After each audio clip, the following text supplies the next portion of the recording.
China is vital for many top international brands, but doing business there often comes with a high entry fee.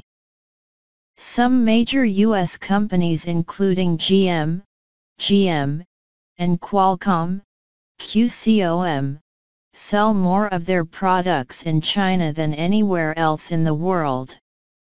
Our economic interests with China are significant and growing, said Jacob Parker, Vice President of the US-China Business Council, a trade group that represents U.S. companies' interests in China.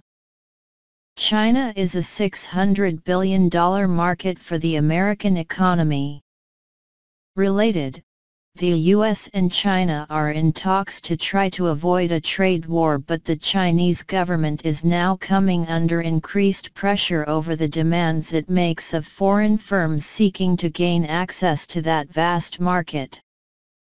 The Trump administration is pointing to unfair practices by Beijing as the reason for U.S. plans to slap tariffs on around $50 billion of Chinese goods, a move that has intensified fears of a trade war between the two countries.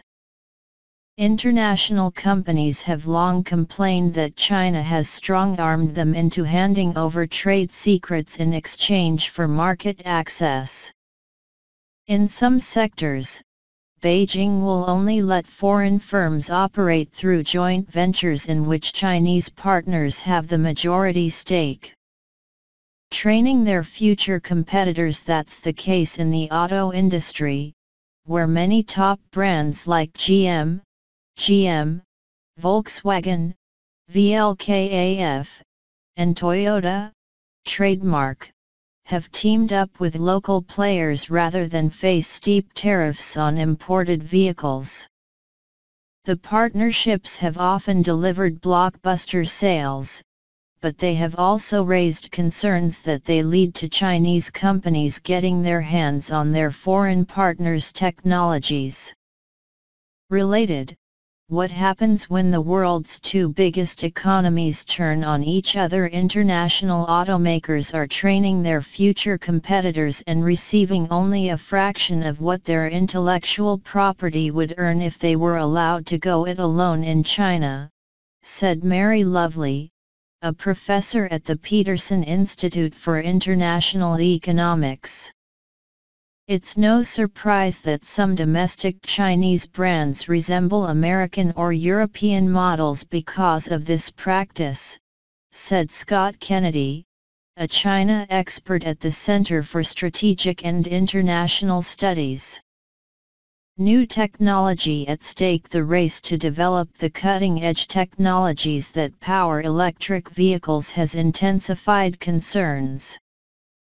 A report published last week by U.S. Trade Representative Robert Lighthizer claimed that Chinese government rules mean foreign firms have to hand over all of the key technologies used in electric vehicles if they want to sell them in China.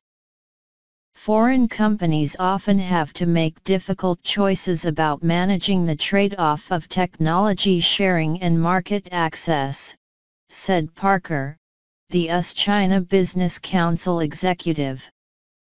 He said that about a fifth of American companies operating in China have been asked to transfer technology to Chinese partners in the past 3 years.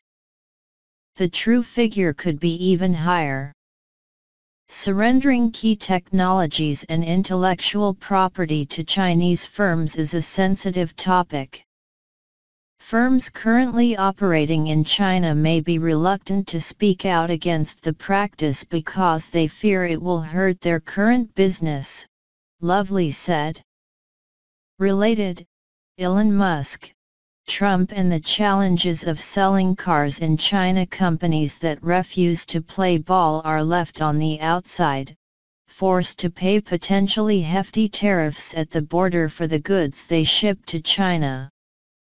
That's the case with electric car maker Tesla, TSLA, which has been trying for years to strike a deal to build a factory inside China without a local partner. CEO Elon Musk voiced his frustration earlier this month, tweeting at President Donald Trump that the current rules make things very difficult.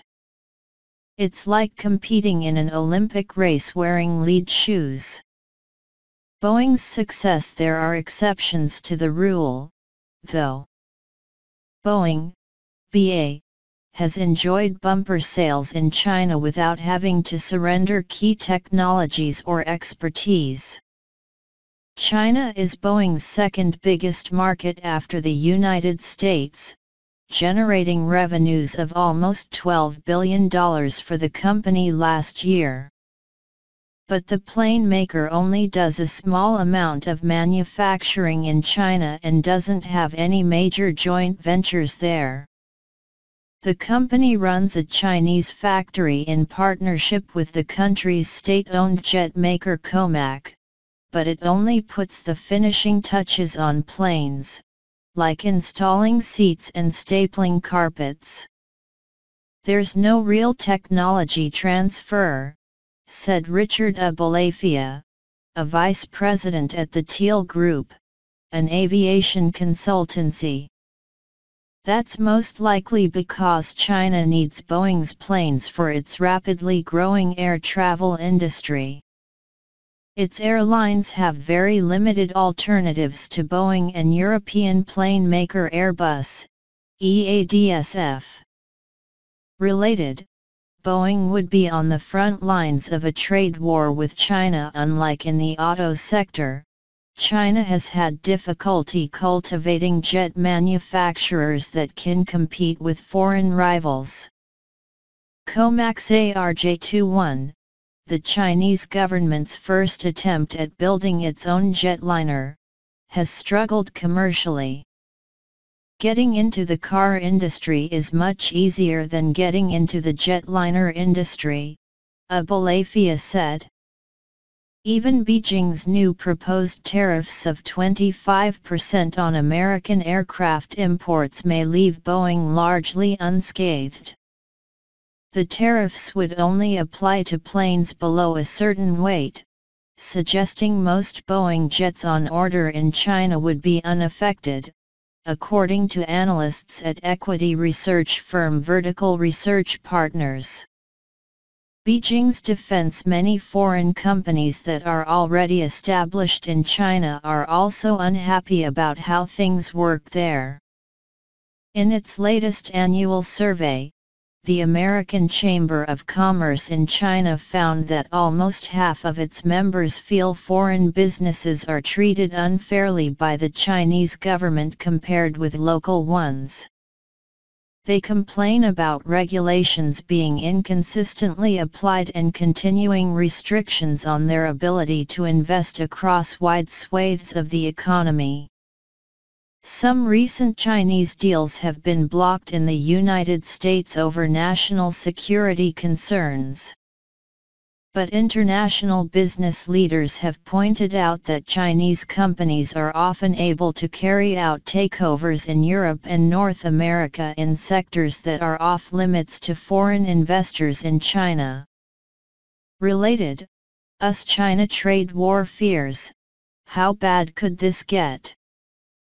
Chinese government officials have rejected accusations that foreign companies are treated unfairly and dismissed the findings of the U.S. Trade Representative's report on intellectual property theft as unfounded. Beijing argues that any tech secrets that firms handed over in the country were part of deals that had been mutually agreed upon. And it insists that it is working to strengthen intellectual property protection in the country more broadly. We are ready to look at the specific cases if there is any violation of intellectual property rights.